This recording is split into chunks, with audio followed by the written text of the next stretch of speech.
Michael, thanks for coming on the Franchise Show. Thank you for having me.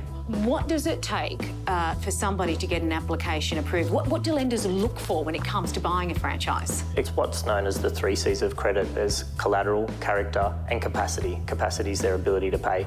We want to know that the people can basically afford to put forward what they are as security, that they have a track record in that type of business, or at least in some sort of business that lends to them being successful, and also their capacity to pay. So the bank will have a look at overall what their previous work history is like, including their financial history as well, and if the business model is set up correctly, that the franchise will have a bit of cash flow at the start, or if not, they've got some savings behind them to help meet those repayments. So someone like myself that wants to buy, say, a hair salon as a franchise, I've got no experience in cutting. You're saying that the bank may not look at that as favourable?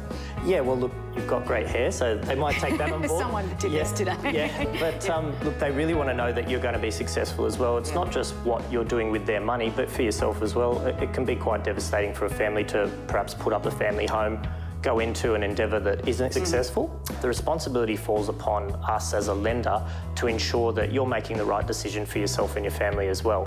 We'll have a look at things such as the business plans offered by each franchisor and also the track record. So we can certainly help guide a franchisee in their purchase, knowing from a financial background that we've seen it happen before. If I was to get a loan, what type of loan would I be looking for? What would they give me? And do you pay a lot for a franchise loan?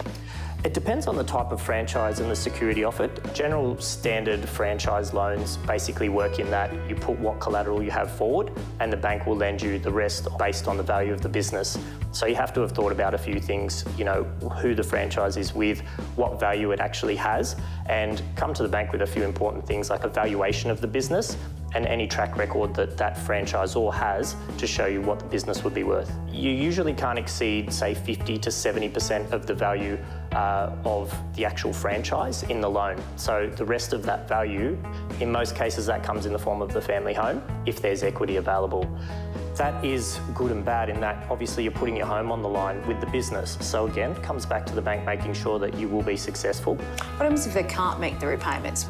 As a creditor, we'd certainly have a look at their ability to make repayments ongoing using some savings. And if it does turn out that they're having trouble with the repayments, the first thing they should do is contact their broker or their bank to have a bit of a talk about how things are going.